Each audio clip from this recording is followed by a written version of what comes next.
Sometimes, one story is enough to change a heart forever. Welcome to Heart Change Stories. Unaware he owned the company signing their $800 million deal, they poured wine on him in front of 200 guests, calling him unworthy. No one knew the man they mocked was the investor behind the entire deal. Phones were recording. Whispers spread fast. Something shifted in his eyes as he walked out without a word. And the fallout started before they even realized he'd moved. Before we go any further, we'd love for you to hit that subscribe button. Your support means the world to us, and it helps us bring you even more powerful stories. Now let's begin. You know that night where everything looked polished, but something ugly hid under the shine? That was the night Jamal Rivers walked into the Halcyon Grand Ballroom. He wore a navy suit, neat fade, simple watch. Nothing flashy. The kind of look rich people ignored because it did not scream for attention. He liked it that way. Let them guess, yo. Crystal lights hung over white tablecloths.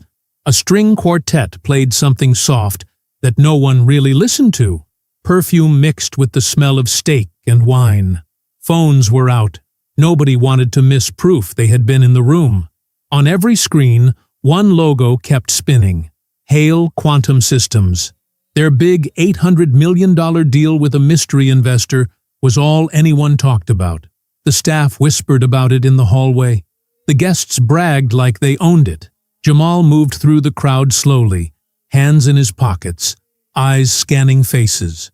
Security had already stopped him once at the door. The guard had looked him up and down and asked, "You with catering, sir?" Jamal had smiled and shown his black invitation card with the silver seal. The guard had stepped aside, embarrassed, but still. Inside, the same energy followed him. Two women in sequins gave him a glance, then moved their clutches to the other arm like he might bump into them. A man in a tux cut in front of him at the bar and said, "Staff first, right?" with a little laugh. Jamal simply shifted to the side and ordered water. No need to explain himself. If tonight went the way he planned, explanations would not be necessary. At the far end of the room, cameras turned toward the stage as the host tapped the mic. His voice echoed over the low chatter. "Ladies and gentlemen, welcome to the Hale Quantum Systems Gala." Heads turned. Applause rose like a practiced reflex. Jamal stayed near a column, close enough to see, far enough to be invisible. The host smiled too wide. "Tonight, we celebrated a historic partnership, $800 million, a contract that would change the city, the market, maybe the world. You could feel the greed in the room grow thicker. Then she appeared. Vanessa Hale, the CEO's wife, glided onto the stage in a gold dress that caught every bit of light. She waved like royalty, lips painted in a perfect red line. Beside her stood her husband, Richard Hale, the face of the company, tailored suit, pressed sharp. Everyone watched them. Everyone, except the man who owned the company waiting to sign that deal, Jamal. Whispers started before Jamal even moved. People clocked him from the corners of their eyes, nudging each other like he had wandered in through the service door. A server passed with a tray of wine, and one guest leaned toward her friend. "I swear that guy keeps showing up where he should not. Maybe he is staff trying to blend in." The friend laughed under her breath. Cute suit, though. Jamal ignored it. He eased through the crowd, hands relaxed, steps measured. The carpet felt soft under his shoes, thick enough to swallow the noise.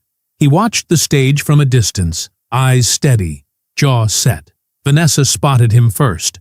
Her smirk formed slow, like she recognized a target she had been waiting for. She whispered something to her husband, and Richard's brows dropped. Richard stepped off the stage with fake charm and walked straight toward Jamal. His smile looked tight. "Sir, are you supposed to be standing here?" He reached out and tapped Jamal's sleeve like he expected him to jump. Jamal kept his voice soft. "I am fine here, just observing." Richard chuckled. "Observing? Right." He snapped his fingers at a server. "Get him a towel or something. Looks like he is sweating through that budget suit." A few guests looked over, trying not to stare. One man whispered loud enough, "Who let him into VIP?" The staff entrance is on the other side. Vanessa approached next, heels clicking in a clean rhythm. She picked up a glass of red wine from a passing tray without even looking at the server. She eyed Jamal up and down. "You know, sweetie, if you needed work tonight, you could have signed up. Pretending to be a guest is not the move."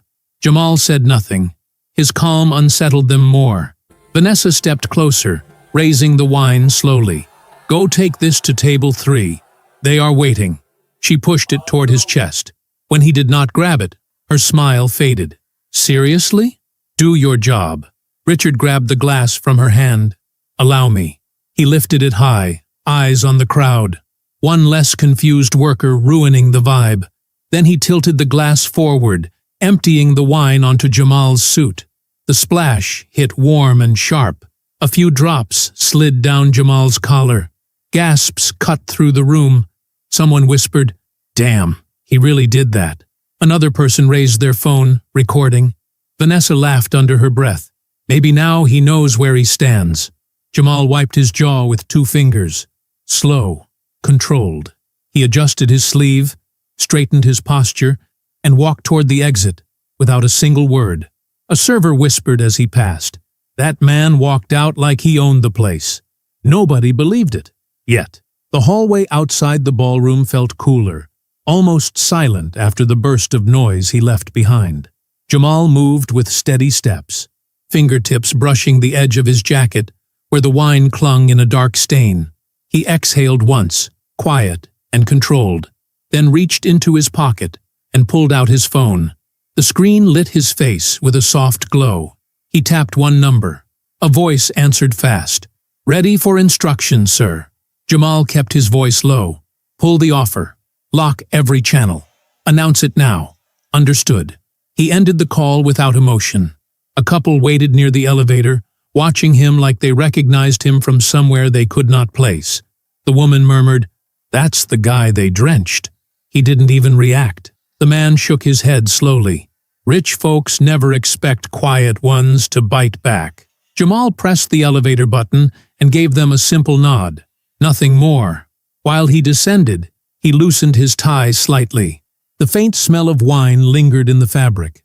The elevator ride hummed with soft music, the kind that faded into the walls. Jamal's reflection stared back at him. Steady eyes, calm jaw. He checked a second message. The legal team already confirmed action. Everything was moving. When the doors opened, the lobby buzzed with guests stepping out for calls, drinks, or a slice of fresh gossip. Someone recognized the wine stain and whispered, "That's him." He overheard another voice near the bar. "I swear something is off. You don't walk like that unless you're somebody." Jamal moved past them without slowing down. Outside, the night air carried a bit of cold, enough to sharpen his thoughts. A valet rushed forward, but Jamal lifted a hand lightly. "Walking is fine." The valet stepped back, unsure. As Jamal crossed the driveway, lights from the ballroom spilled across the pavement. Music inside swelled, then cut suddenly. People turned toward the glass windows, confused. A man near the entrance muttered, "Why'd everything stop?" Something happened in there. Maybe trouble with the deal. His date shrugged, but her eyes stayed fixed on the room. Jamal reached the corner of the lot. His phone vibrated again. A message popped up. Announcement delivered. Partners notified. He locked the screen and slipped the phone back into his pocket. Behind him, the hotel's glass doors opened sharply. Voices rose in shock. Chairs scraped. A sudden wave of commotion hit the lobby. Guests flooded toward the entrance trying to understand what went wrong. Jamal didn't turn around. He stepped into the streetlight, shoulders relaxed, expression unreadable, moving with the same quiet certainty he carried all night. While the city hummed around him, the first tremor of the fallout began inside the ballroom he had just left. He kept walking. The night moved with him. Inside the ballroom, everything broke at once. The music cut mid-note, screens flickered, and the host froze with his smile half-raised. A tall man in a gray suit hurried through the tables, phone pressed to his ear. His face shifted from confusion to panic. He whispered something to the host, who went pale. Richard noticed first. "What's going on?" he demanded. The host swallowed hard. "The signing is suspended." The room erupted. Conversations rose sharp, overlapping like frantic waves. Someone near the stage muttered, "Suspended? For what?" A woman whispered to her partner, "That's impossible. You don't freeze an $800 million deal in the middle of a gala." Vanessa tried to maintain her poise, but her hand trembled. She leaned toward the host. "Who gave that order?" The host looked almost scared to speak. It came from the top. The partners said the directive was final. Richard's jaw tightened. "Who is the top?" "I am the top." The host shook his head. "Not tonight." Across the room, executives checked their phones. Alerts popped up fast, each one worse than the last. Someone blurted out, "Every account tied to Hale Quantum just got frozen." Another voice added, "Investors are pulling out. My screen is red." Gasps spread through the room. Cameras clicked again. Even the servers stopped moving. Then someone near the doors tapped a friend and whispered, "Look at this." The friend leaned closer, eyes widening. "Wait, isn't that the guy they poured wine on?" A video played on a phone. The clip showed Richard dumping wine on Jamal. The splash clear, Vanessa smirking. The caption read, "They humiliated a man they thought was staff. He walked out like he owned the place." The clip traveled through the room fast. Guests stared. Phones lifted.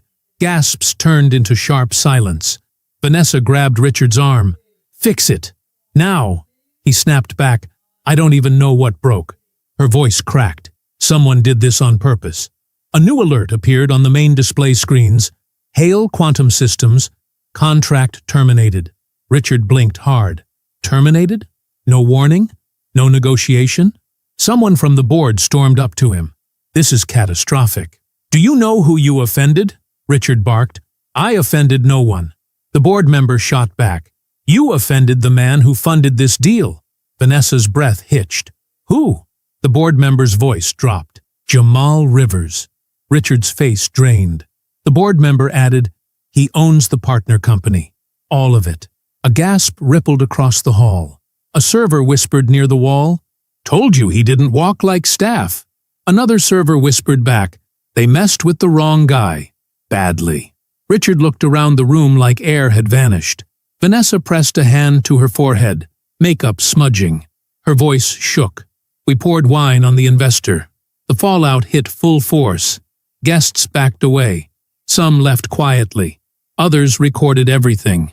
Hale Quantum's future cracked in real time. And somewhere outside, Jamal kept walking. Morning arrived rough for Richard and Vanessa. Headlines flooded every screen before sunrise. Clips of the wine splash looped non-stop. Comments dragged them without mercy. Investors bailed.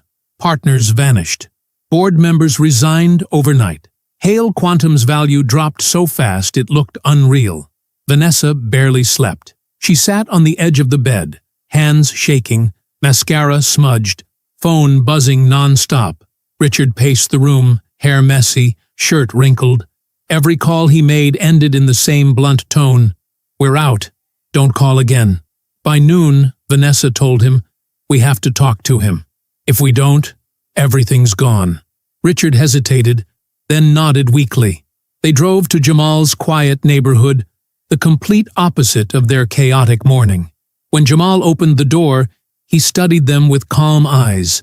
Like none of the storm touched him, Vanessa spoke first. Her voice broke. "We were wrong. We treated you like nothing. Please, let us fix this."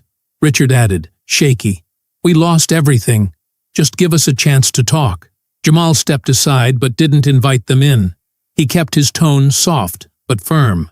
"You didn't lose everything today. You lost it the second you decided people's worth came from your comfort." They stayed silent.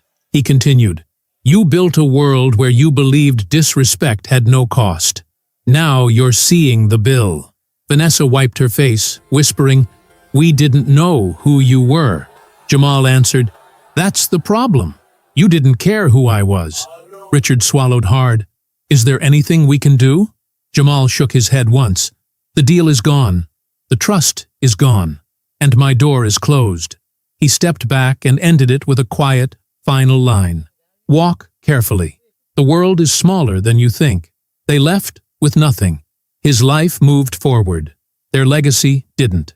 If you want more stories where power flips in a single moment and justice lands clean, hit follow and stay locked in.